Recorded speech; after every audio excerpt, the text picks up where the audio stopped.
Login accepted.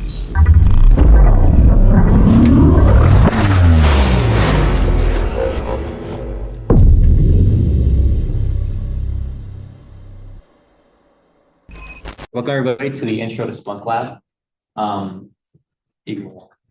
We're here on behalf of the SOC, me and Nick. We're both student directors, along with Eric, who unfortunately couldn't make it here. But today we're just going to be going over what Splunk is, how it works, and its role within a SOC. Yeah, make sure to fill out the sign-in sheet if you haven't already. And so just introduce myself a little more in depth. I'm Roman. As previously mentioned, student director of the Student Data Center as well as SOC, and as well as the director of infrastructure for Swift. I've also participated in Cyberforce and NCAE in previous years. And as for me, my name is Nick Rosen. I'm a fourth-year CIS student. Yeah, jump scare in that picture, right? I'm a fourth-year CIS student. I'm also a student director at the STC, Security Operations Center, Student Data Center, along with Roman. We are responsible for maintaining the Student Data Center, all the software and hardware, as well as monitoring the security posture of that said data center. And then just some quick reminder to RSVP for the Tech Symposium. There's going to be networking opportunities there. Make sure you guys RSVP. And then also a reminder to RSVP, or that the RSVP for the CIS banquet is coming soon. It's another great way for networking. Yeah, so make sure you guys RSVP when that comes out. Cool. And so here's a quick rundown of what we're going to be going over. As previously mentioned, it's going to be Splunk fundamentals to start off, then its role in cybersecurity operations, so in a SOC. And then we're going to be looking at some common use cases and applications. But before we get into that, we want to explain, before we look at what Splunk is, we have to see the environment and what it's being used in. And for us, that's the SOC. And so I'm going to pass it over to Nick, and he's going to explain what the SOC is and its role. Sure. Let's switch the slide deck real quick. Security Operations Center. All right, real quick, second introduction. My name is Nick. Here's Roman. You might have seen us around, Thomas Powell in the back seat right there. Me, Rowan, and Eric are current students here. Thomas Powell recently graduated, but he did some very nice work for the SOC STC as an alumni. So we still consider him as part of the student team. He's still very active today.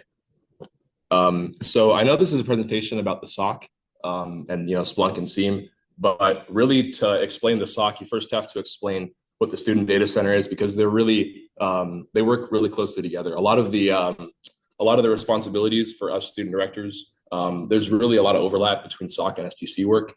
So we'll get into that. Explain the STC. Student Data Center, STC. The goal of the Student Data Center is to host virtual machines using Proxmox. Show of hands, Proxmox. Anyone know it? Okay. Yeah, we use Proxmox. We host virtual machines. We use them for various purposes. Basically, Proxmox, you can think of it like, it's really a powerful tool. Like, think of like just like your regular laptop, right? It's got like Windows, it's got Mac, it's got Linux, right? But you have that one like set of physical hardware, right? And then all you can do is run that single operating system on it. Like maybe you sideload, but like, the point is that you can only run like, one virtual machine normally, right? With the power of Proxmox, what you can do is, instead of installing Windows on that hardware, you install Proxmox on that hardware. And with Proxmox, you can host a bunch of like virtual Mac, virtual Windows, virtual Linux, all on that same hardware.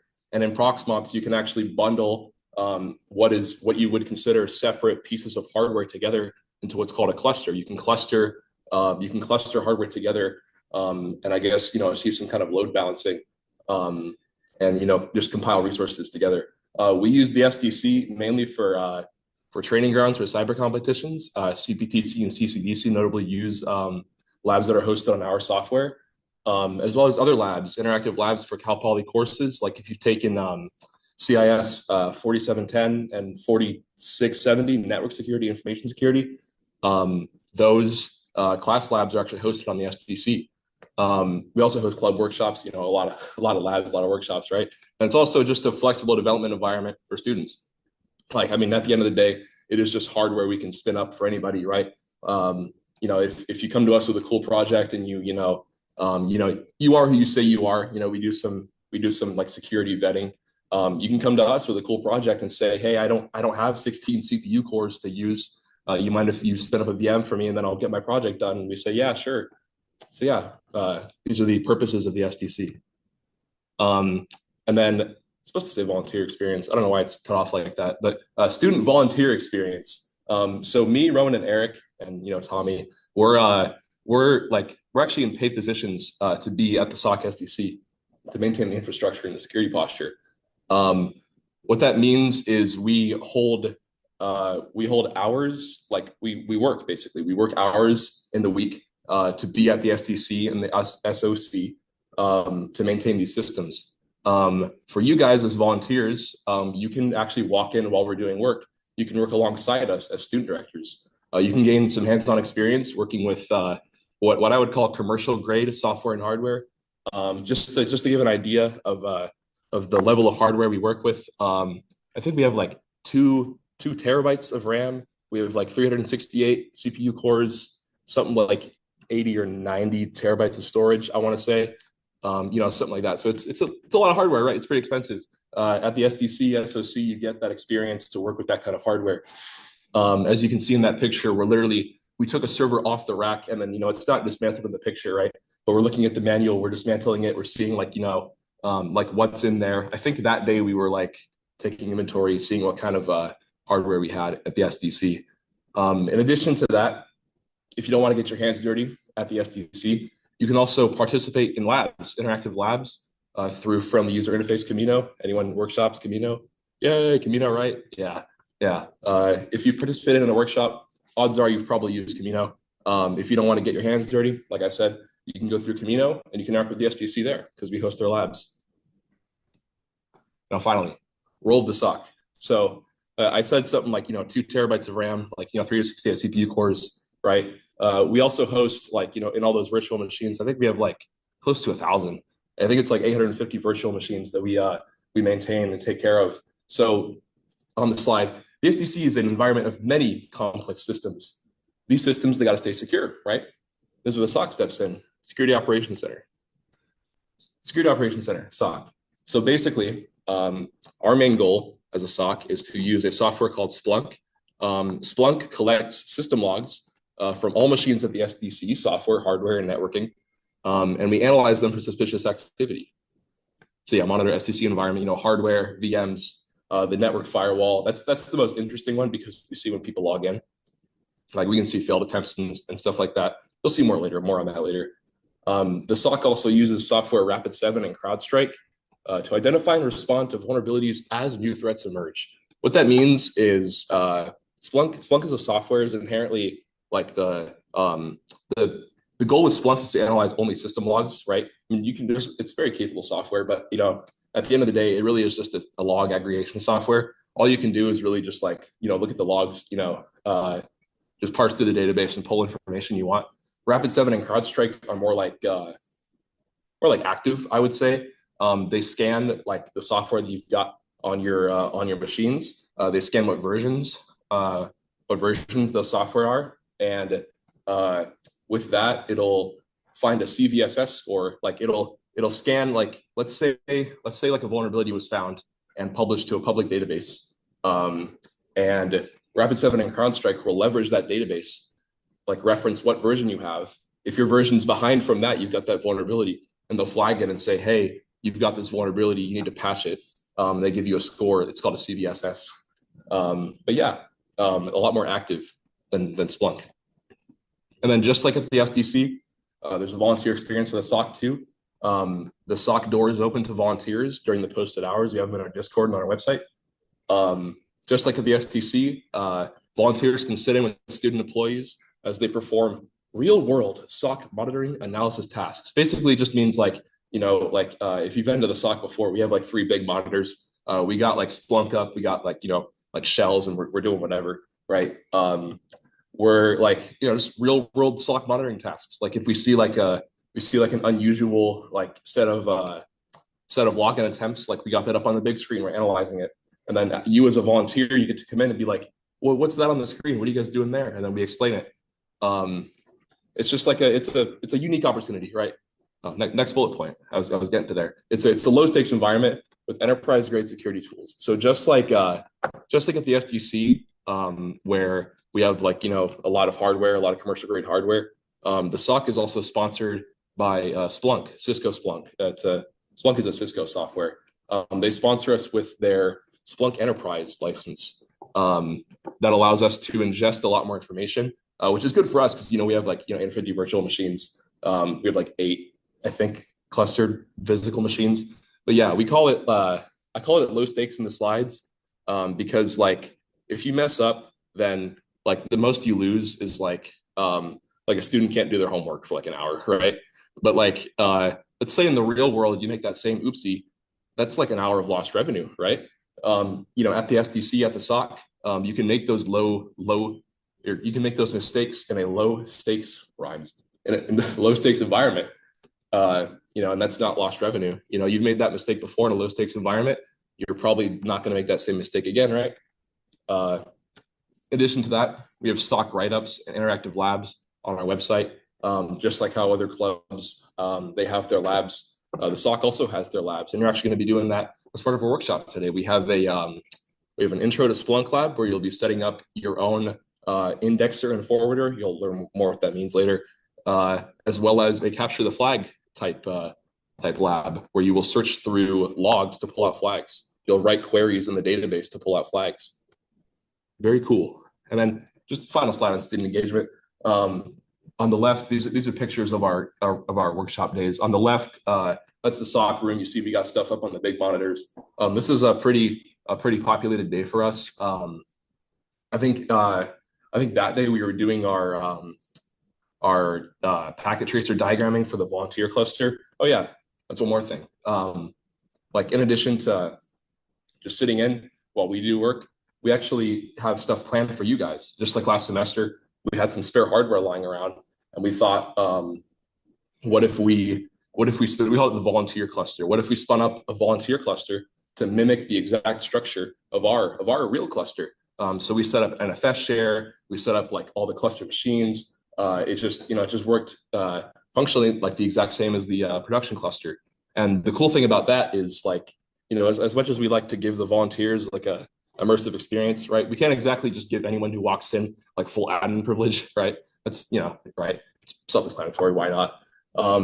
In the volunteer cluster, we were able to give them those admin rights. They were able to make those mistakes and actually like, tear the OS down, build it back up, like, like allocate volumes, stuff like that. There's, I don't know, maybe it sounds boring, but it's stuff you can't do if you don't have those admin privileges. And the right picture there, that's the actual SDC. I don't know if the picture is good enough, but you can actually see the servers on the racks are on. We had a lot of people in that small little IT closet, pretty loud in there. Dedicated AC, keeping all the machines at a cool 72 degrees so they don't overheat. There's Marshall explaining something. I don't know, he's doing something with his hands, right? And yeah, that's my last slide. SDC and SOC. Back to you. Thank you, Nick, for explaining the SOC and the SDC. And now we can move on to Splunk, which is why we're all here now. So start off, we're going to be talking about Splunk fundamentals, going over what it is and how it works. So Splunk is considered a SIM, which, as you don't know, stands for Security Information and Event Management. And it's a sort of cybersecurity solution or technology that provides for long-term storage, reporting, and analysis of log data. These are all these functions you see here: log collection, real-time analysis, and alerting are all functions of Splunk. And so it's really the point of Splunk. It's be a SIM, provide for the real-time analysis of security events as they occur. And then some of the importance of having a SIM is that it allows for threat detection, compliance support, and also incident response. And now that we explain what a SIM is, we can go into what Splunk is. Specifically, the main purpose of Splunk is that it collects, indexes, searches, and analyzes virtually any sort of machine-generated data. So there's a lot of scalability and flexibility, so it can ingest different types of data types and sources and endpoints. You can install a Splunk agent or forwarder on virtually any sort of endpoint, and you can ingest different type, as it says right there, any sort of machine generated data. And so there's a lot of scalability, a lot of flexibility, a lot of pros to use Splunk. And then a lot of time it's being described as a tool for logs. So it allows for real easy search for logs. In terms of how it works, as you can see here, there's a pipeline where you start with your endpoint where a Splunk forwarder is installed. And from the endpoint, on the endpoint, the forwarder is going to send over logs to the indexer. And what the indexer does is it basically processes and stores this data. It parses out a lot of the fields. So it's going to be like the source type, creating these fields that are later used to search for the data, which is done by the search head. So kind of just quick little breakdown there of the three main, I'd say, features of the pipeline: forwarders, indexers, and then search head. And then to be more specific in terms of the forwarder, so looking more in depth at it, it's considered an agent and it collects data from multiple different sources and it forwards it to Splunk for indexing. Again, as previously mentioned, there's a lot of flexibility with Splunk.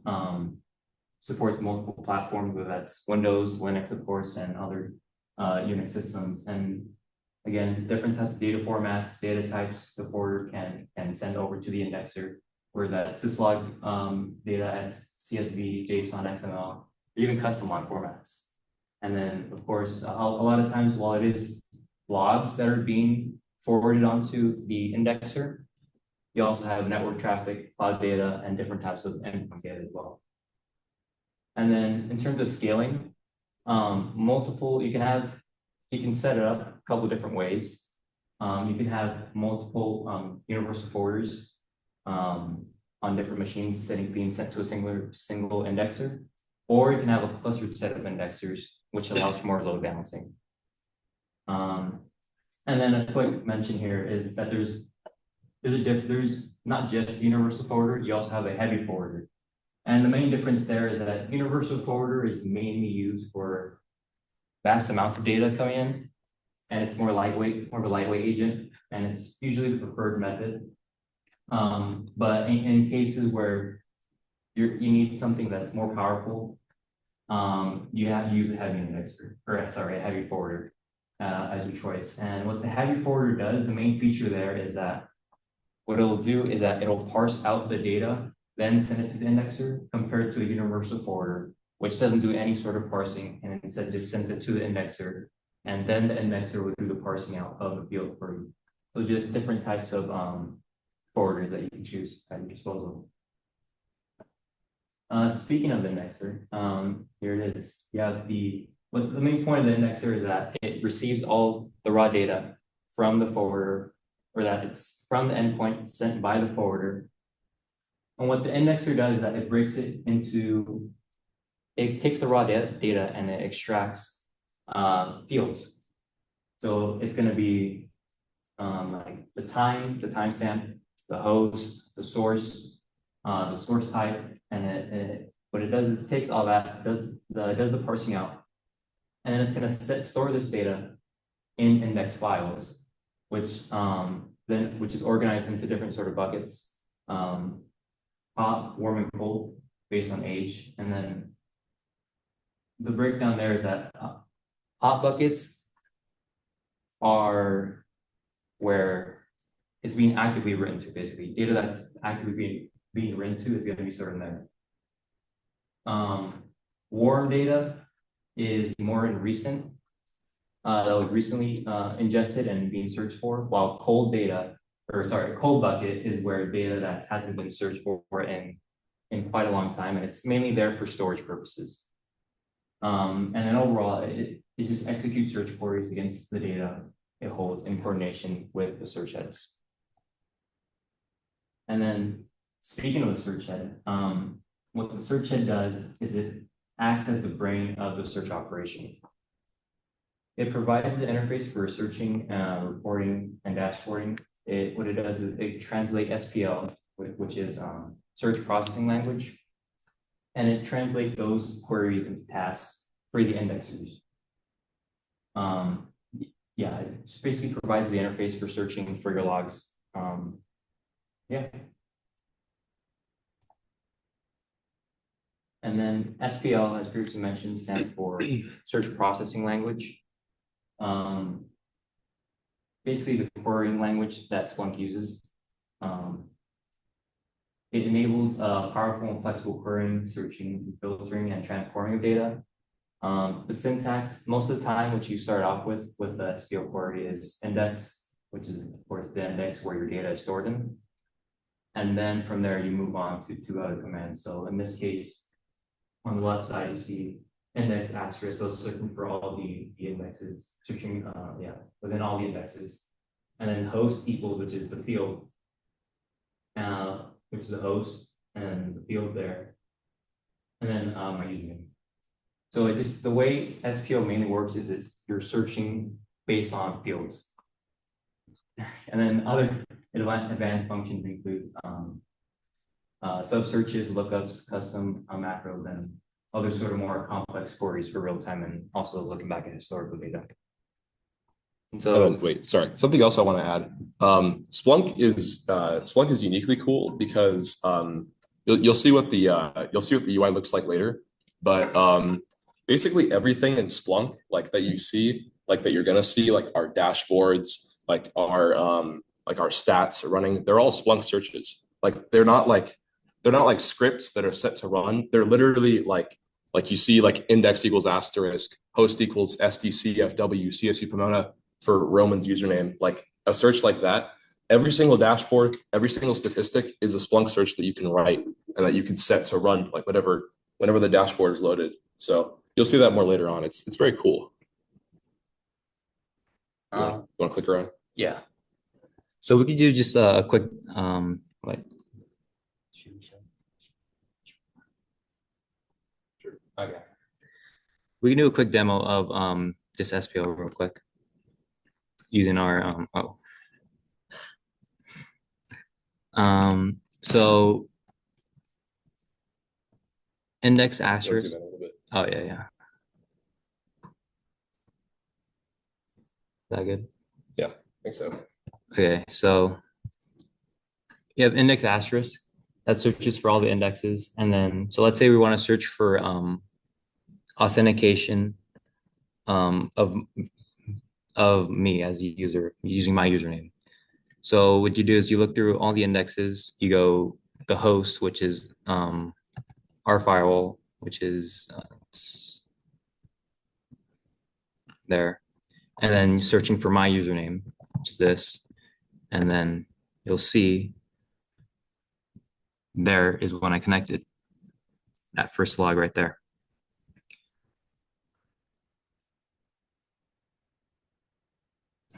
And you see the timestamp right there. And it gives, these are all the fields, by the way, that is automatically, or that the indexer basically parses out from the raw data. Yeah, the power of Splunk, the purpose of Splunk is like if you were like these logs, they exist, right, already on the machine, right? Or in some cases you'd have to install a software to make the system cough up those logs. But like the log exists on the system, right? Like you can like shell into the system and read the log and it would come in just like a bogus text like this, right? Like, I mean, if you started this for long enough, I bet you could probably parse something out like, oh, there's the username, or like, oh, there's his OS right there. Like if you see enough of them, you can tell, you can kind of read it, right? But the power of Splunk is that it will, with enough pattern recognition, it will read all these logs and it will create these fields for you. So if this is like the first time you're seeing a log like this, like let's see if if this firewall was completely new and we don't know what the logs look like. Now we have some more intel. Like, oh, we can tell like, okay, here's the host name. Oh, look at that. OS is right here. Here's the internal IP address. Like here's the app that it runs on, called to firewall. Just a lot of information. You wouldn't like I said, you might be able to see it if you read the raw log, but the power of Splunk is that you can like it'll create these fields for you, and you can like search by these fields, for like events, things like that. That's the power of Splunk. Then back to you. Sorry. No, you're good. So now that we've kind of gone over some of the SPL basics, we can move on back to our presentation. So yeah, now that we went over some of the Splunk fundamentals, explaining what it is, how it works through the indexer, forwarders, search heads, giving you guys some SPL basics, I guess. We can now examine how Splunk is used in a SOC. So I think the main way we quickly gain insight into our environment using Splunk is through mainly dashboards and visualization. I think they provide no, as said right there, it provides interactive and real-time monitoring using SPL, which is like Nick mentioned earlier, why SPL is so powerful. Different components, different ways you can visualize your data and logs include panels, charts, tables, and even event viewers. And also, as see on the left side, you have a missile map, which we'll be showing in a little bit. But the customization of these dashboards are configured via XML or via the Splunk Web UI, which is the way we personally do it. And so right now we'll give you guys a little example of missile map and what it looks like. Yeah.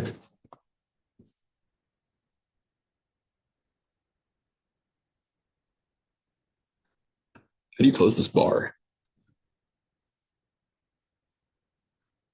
The bar. Oh, duh. There it goes. Okay. All right, I've got it up on a notepad here. So, as I said earlier, you might have caught it. The most interesting thing that we get here are it's probably going to be like who's connecting, who's disconnecting, right? And the I guess to break down the infrastructure a little bit. So the SDC environment, it's closed off from the outside. It's an intranet. So in order to access it, you need to be on a VPN, and that VPN will like essentially poke a tunnel to the outside internet. And then you connect on your computer through whatever VPN client. Ours is Global Protect. You connect to that VPN client, and then your traffic is tunneled, and then you can access all the addresses. Like if I were to visit, our Splunk page right here, when I wasn't on the VPN, it would be as if the web page didn't exist because it's on the internet, right? Like it's not even real to the outside internet. So with that logic, one of the best places we can look for if somebody gains access or not is that VPN portal, because you need to be on the VPN to access our resources, right? What we have here is it's a little query. I guess to break it down, it will pull from the index net firewall. That's our firewall. It'll pull from the last 7 days to now on both the management and the user portal for what's called event ID gateway connection, gateway connected. We found out that's like the event ID of like you authenticated, you're good to go. Like that's this is like the gateway connection, the VPN. Somebody logs in, and then for all source users, and then just to showcase the power of Splunk even more, right? This IP location, we pass it source IP. So we don't even have to set a name, a variable called source IP. Splunk will make it for us. It'll infer what Splunk or source IP is supposed to be based on like what it reads like behaviorally in the log. So yeah, we pass to IP location the source IP. From there, we evaluate latitude and longitude from that IP. Spoiler: this is going to plot all their stuff on a map with their latitude and longitude. And then we count by like the action they take, which is going to be like connection successful or failure. Source user, latitude, longitude, and then we hard code end lat and end long to be Cal Poly Pomona, like the SDC. So you'll see on the map. Let me run the search here. Okay, we have in the last 7 days we have 696 events. We have 696 successful connections to the VPN in the last 7 days. And okay, that's not the missile map. Here it is, missile map. We'll see if it loads. It's kind of a lot of information. So you'll see what it will do is it will plot, where they're connecting from on the map. And it's kind of cool to see because like when you look at all these IPs coming in, right? Like you can't look at an IP and tell like where in the world it's from. Like it's just not how it works. So like what this map will do, it'll calculate latitude and longitude for you, and then it'll plot on a map. You have more of a like a visualization of where your connections are coming from. And you'll see like 90% of them are like, SoCal based, right? Because we are a SoCal school, right? But most glaringly, you'll see a lot of connections coming from not Southern California, right? We're a Southern California school. And our job at the SOC is to find out who these people are. We do that through like the way we do it, right? Is we like look at the latitude and longitude, like, oh, who is that? We match it up on the table. Like if you go back to statistics, you'll see like latitude and longitude. We took out their IPs so we don't like leak them, right? But yeah, we look at latitude and longitude. We find out who they are. We do some more digging, like do they have a student account? If they don't have a student account and they're connecting, then that might be grounds for concern, right? Because why is this person connecting? And they don't have a valid reason to be connecting to the SDC network, right? Like most of these people, if not all of them, they do have an SDC account and they are on our network to like use our resources and participate in labs and competitions and stuff, right? What was I going to say? These can be like these could be like people on a VPN in the first place, like their location gets spoofed and then like they connect to Global Protect. I don't know, but these people they're not exactly malicious. Like I would say, I can confidently say, I don't think they're malicious. We did some digging, and these people are like, you first see it, you're like, oh my gosh, we have a connection from New York, from Dallas, from Denver. Like, what's going on? These people are they turn out to be master's students. For Dr. Brown's class, they were doing labs. They needed an account, right? Most glaringly, we had a connection from South Korea. And then, we were like, there's no way this guy's legit. Like South Korea, like, come on, no one's going to be working for Cal Poly from South Korea. He was a master's student. He was a master's student at Cal Poly, living in South Korea. You needed VPN access to like, do online work. So it's up to us to do that kind of investigation. And this missile map helps us. And this map here, like I said, will map gateway connections, right? These are successful connections to our network. Just quick little image. This is last 7 days, okay? We had, 696 events in the last 7 days.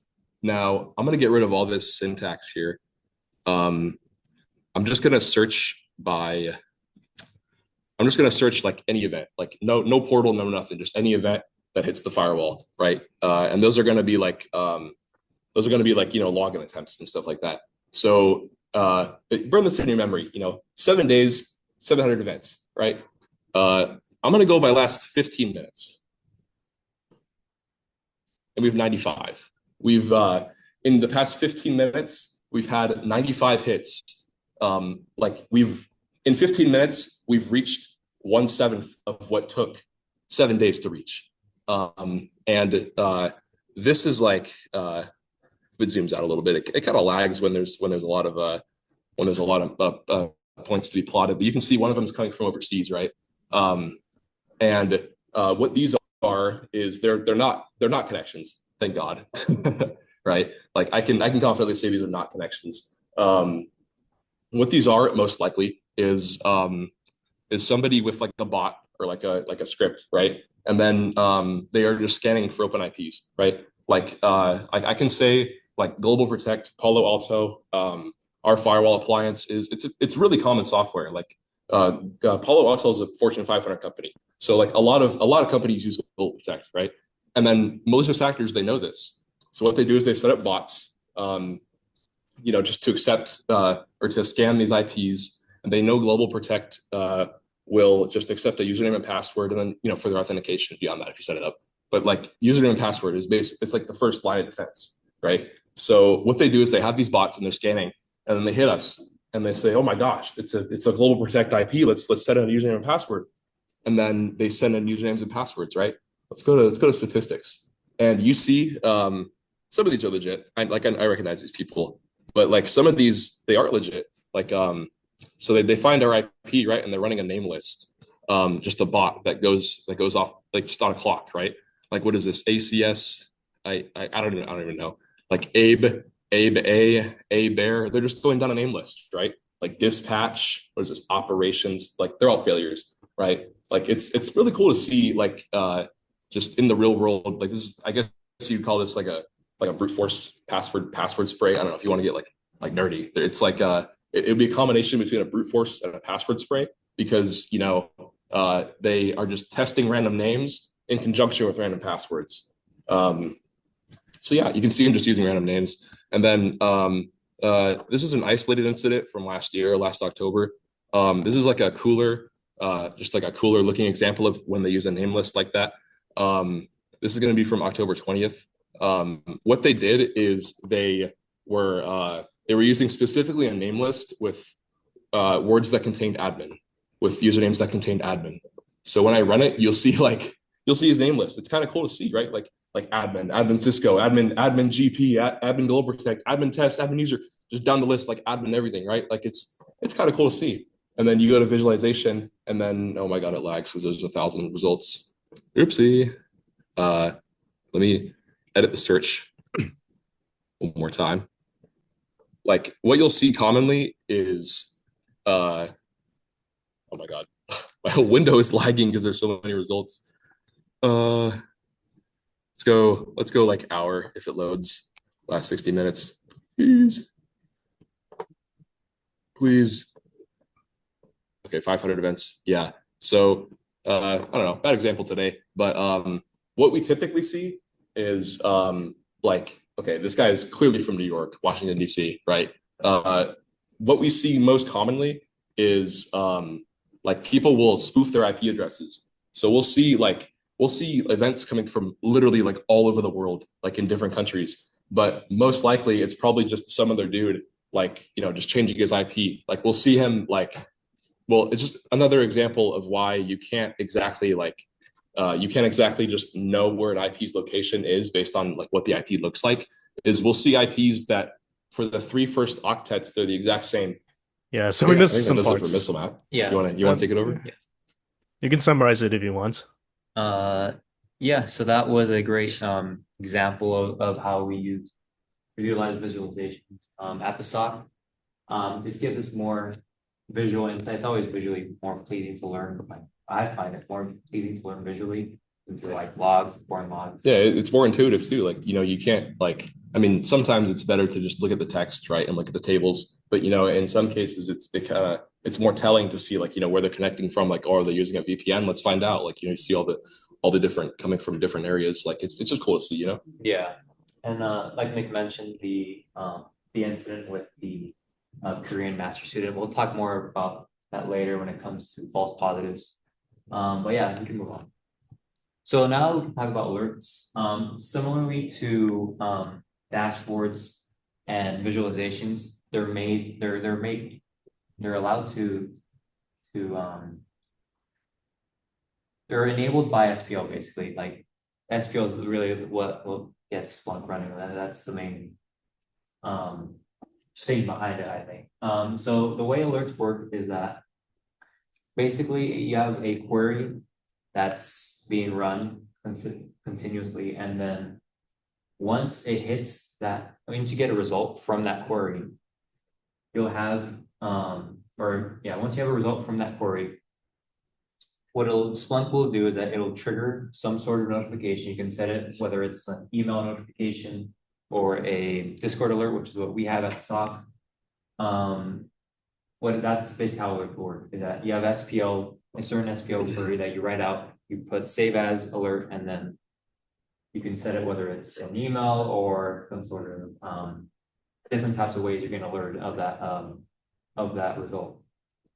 And it allows for proactive monitoring of system issues, errors, and security attacks. And what we have currently at the SOC, we have, I think, 6 alerts set up currently.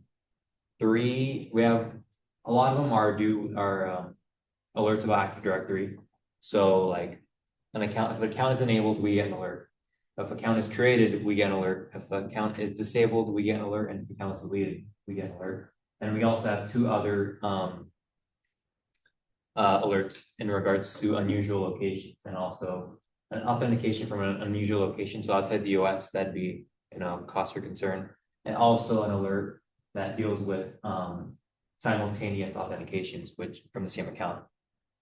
So now we can also show up an alert real quick. What I'll do is I'll make an account Active Directory and then you can show the alert popping up. Okay.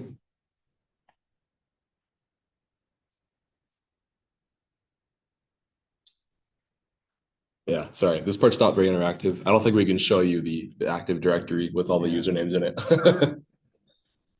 Yeah, what he's doing right now is just connecting to the Active Directory server, and he's going to create a user, and then we'll see that user when it gets created pop up in our Discord alerts.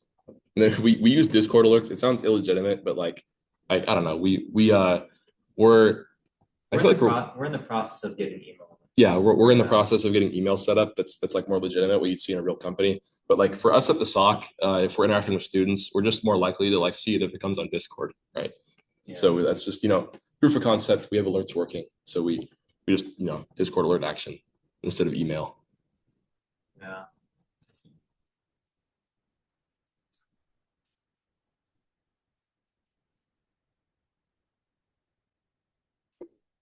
Yeah, it does take a bit.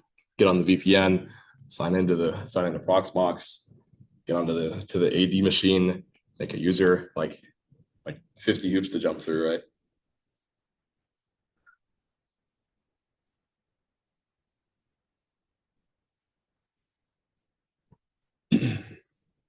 I guess I can show you what they look like, just past alerts. I think on Discord here. So here, Cal Poly SOC. Cal Poly SOC incident alerts. So yeah, what you'll see here is we're kind of being stupid with it, right? Like these are just webhooks, and we name them after each other because it's just, I don't know, we just think it's funny. We see critical alert. We've enabled like RVBs coming up, competitions coming up. We've enabled this user account, RVB, USC Team 3, Team 2, Team 1. These are all the teams that are participating. There's a guy connecting to the VPN. That's another alert we get. I don't want to get too invasive here. I'll just keep it at AD. But yeah, these are the examples you're about to see. Like when was this? This would have been these are enabled. So I was creating accounts yesterday and I forgot to enable them. So here they are being enabled and they come in as logs. Pretty cool to see. Yeah, then, I'm in a Active Directory right now. Yeah, I'm spying on Roman right now. He's creating a user right now. About to see it pop up in real time. Not real time. It's like 30 seconds behind or something like that. So the account's been created in Active Directory. Right. And so, wow. And it's cool. We get different sort of insights into it through the alert. It's not just an alert that pops up. We get, the usernames of the who that's been created. Also the portal, and also who did the creation of the account. Yeah, we also, I don't know if you said it, we also get distance, that IP location tool that will just calculate distance for us. And then we have we call it unusual location. It's just like if they're not on campus connecting, we call it like a low unusual detection or unusual location detected. I think that could be my connection. And then, that could be my connection. Should be coming through any moment, right? Yeah. Right. Come on now. Yay! Yeah. Okay. Oh my. We got the alert. Yeah, you see, user Swift test has been created and enabled. We got me and we got Eric. We're on it. We're 30 seconds behind, but we're on it.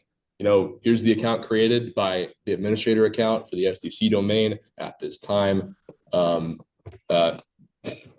Here's that's the user Swift test, and there you go. That's I'll go ahead and disable it. Oh, that's too much. Okay, we got our point across. We got our point across, right? And back to the slides. Yeah, take it over. Yeah. So those are two main features of visualization and alerts. Now more towards a bigger picture of Splunk, which is the main feature is log analysis. So Splunk kind of allows for these 5 main features: log collection. Kind of already went over this, but just kind of to preview log collection by the forwarders, parsing and normalization, usually done by the indexers, and then storage and indexing, of course, done by the indexer. And then you have the analysis and monitoring of these logs through the search head leveraging SPL. And also through SPL, you have dashboards, visualizations, as previously mentioned, and then alerting and action. Previously mentioned before already, when it comes to features, but all of these being enabled by SPL. And then as well, along with log analysis, you also have threat detection that Splunk allows for. You have basically two types of threat detection. You have rule-based, and then we'll move on to the next one once we get there. But rule-based is the main one that we utilize. What it does is it basically relies on a specific predefined criteria trigger a specific alert. So some use cases would be known threats, policy violations, so like an admin logging in outside of work hours, typical work hours, that'd be a use case for rule-based detection. Some pros and cons include that the fact that it's really easy to implement. You just write up a query on Splunk, you save it as an alert. And it also allows for immediate detection of already known bad activities and threats. Some cons are that you have a high false positive rate, which Nick mentioned, like with the example of the Korean master student. It also creates significant alert fatigue, which is another issue with the Korean student. We would always have, alerts coming in when it really was an issue. And then the example would be an example of rule-based detection would be we get an alert every time, like if the threshold is 5 field logins. If it exceeds that threshold, we get an alert. So that would be an example of rule-based. And then I want to touch on alert fatigue real quick. So alert fatigue for analysts is like, so when you have a high false positive rate, then you're like, as the security analyst, you're looking at all these false positives, and like, let's say you're working like an 8-hour shift, right? If you saw nothing but false positives for 7 hours, you're gonna be like, duh. Like, like, right? Like you'll see like, we like to say we're like we're pretty attentive, right? But if you see like 7 hours of false positives, you're like, oh my God. And then like, they come in, and then, like a real malicious actor might fall through the cracks because the analyst like is just like, I don't know, like hazy after seeing all those false positives. That's why it's important to tune the alerts. And also that's like, I don't want to get too like, like AI brain rot slop, but like that's why AI is kind of cool, because it doesn't get tired, right? Like it will like see an alert come in, and then it'll be like I guess you can train it on something, and it'll be like, hey, this might be not a false positive, like, take a look at it, right? Just like a little sidekick for the analyst, right? Yeah, and then along with rule-based threat detection, you have behavior-based threat detection. So in response to these issues like alert fatigue, false positives that you get with rule-based threat detection, you can try to fix those by implementing more behavior-based threat detection. And what that does, it uses behavior analytics. Splunk calls them user and entity behavior analytics. And what Splunk does is that it establishes baselines of behavior, and then it detects any sort of deviation from this baseline. And depending upon how far you go above or below, or you deviate from that baseline, you get some sort of alert. They call it risk-based alerting. Basically, what I already explained. Instead of getting a lot of alerts for a single field login, you can use RBA to assign a risk score to a device or user, and then generate a notable event when a certain threshold is met, which is when you have a deviation from the baseline of behavior. So pros are that, like I already mentioned, a lower false positive rate, of course. It's going to detect unknown or complex attacks, which is another positive, because with rule-based, you can only really detect known threats, while behavior-based, you can detect threats that are unknown to you. So it's more of a proactive approach, I'd say. You can also detect like lateral movement across different devices or across your infrastructure and systems. And some cons. The main con here with behavior-based is that it requires time to build out these baselines. So it's going to be harder to implement, of course. And as we already touched on, false positives are something to be aware about. Happens. Hey, where's the picture at? Yeah, we had another picture on there. What the? Happened to it. But basically it was basically a missile. Yeah, okay. Oh, here it goes. Yeah, There you go. yeah, so that's kind of what Nick was mentioning with the Korean master student. That's kind of the missile map visualization of his logins or their logins. Yeah, you see the logins coming in from Korea, and you see that it's cost of concern. We're California based. Anything that's even it's already a little concerning when you have outside of California, but now you go all the way to Korea. It's really a cause for concern.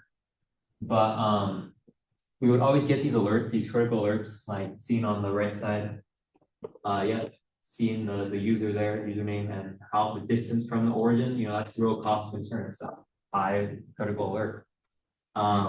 So we did some digging and we realized that, it turns out it's just a master student. But we would always get these alerts to create, alert fatigue and it was really just an issue. It was becoming an issue. And so our solution for that at the time was to create an alert that utilizes a whitelist, which would basically, if we would only get an alert if a connection if you connected outside of the US, for example, and you weren't on that whitelist, then you would get an alert. But if you were on the whitelist, then it'd be, we wouldn't get an alert. So that was our solution to that issue at the time. Yeah, we would get alerts for things like impossible travel, but for this specific alert where it's like unusual location, like this guy was signing in like really often, and it was just creating a lot of noise in that specific unusual location based on distance alert. So we decided to whitelist it there, but that's not to say that he was completely whitelisted from all detections of malicious activity. It was just for this one. It was creating a lot of noise. Yeah. Okay, and then the final part is we're going to be looking at some common use cases and applications with Splunk. That's our SOC dashboard that we use and had censor all of the. Yeah, I don't know if you can see it, but these are columns. User, their private IP, their public IP, the portal they're connecting from, and then their session ID. Yeah. That's everything we can pull from just their connection log. So some common examples we see, like Nick mentioned already, he already showed the example of a brute force login. How Splunk identified brute force logins is basically the logic there. It's detecting, you can detect it, or you can set it up where it detects when it detects more than a set threshold. So let's just say when a failed login attempts from the same source or IP or the same user, you can generate an alert. Get an alert of or you can generate as you can see, yeah, you can generate an alert. And then in terms of more advanced detection, you can, like for example, you see a bunch of these failed login attempts, but all of a sudden you see a successful login attempt. That's obviously an indicator of confidence. Splunk allows for that. And then finally, you can Splunk also, as previously mentioned, allows for visualizations of these attacks. So through missile map, like Nick showed earlier, you'd be able to see all these attempts at logging in and trying to brute force your way into an account. You can see it originating from different sort of locations. And so, yeah. And then another example of Splunk being able to detect suspicious behavior is through just, I listed a couple of examples right there.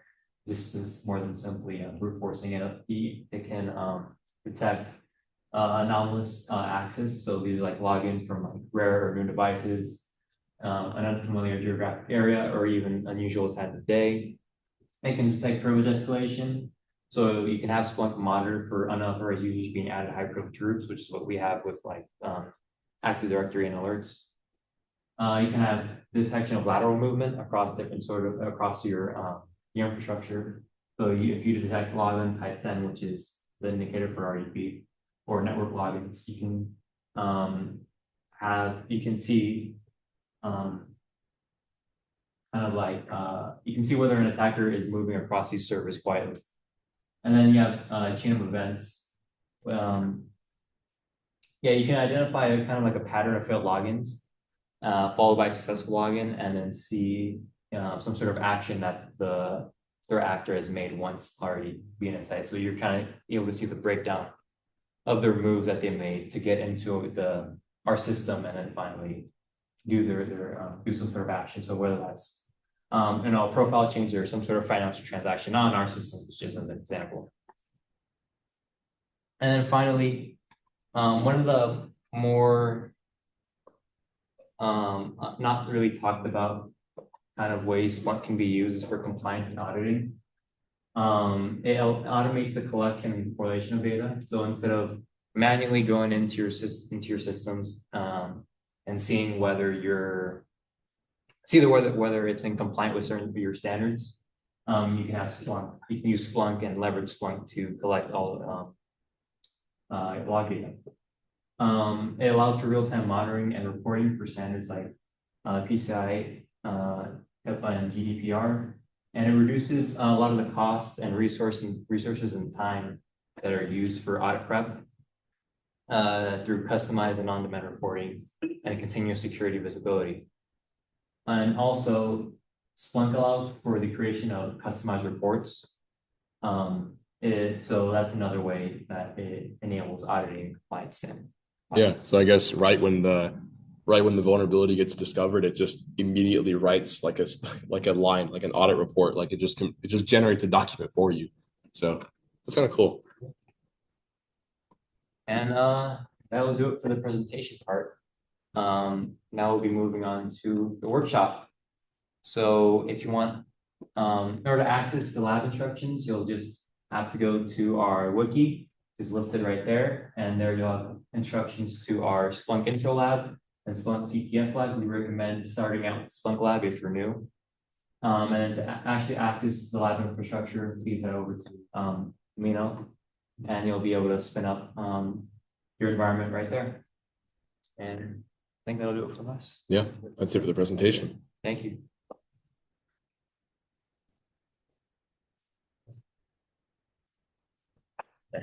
Oh yeah. Oh, yeah. Oops. And then if you want to join the SEC Discord or the SOC Discord, there's the QR codes for that. And then also, if you ever want to stop by the SOC, those are our hours, and they're also listed in the Discord as well. That's it. Yeah. We'll just leave that up in case anybody wants to access that for reference. Question? Will it be up, just like throughout the semester? Or Yeah, these labs are going to be up whenever they want for access. But we have the room for the next hour, right? Yeah. We intended to have this be like an hour where we can mess around with the workshops. And if you guys need any help, we'll just be walking around. Okay, just let us know.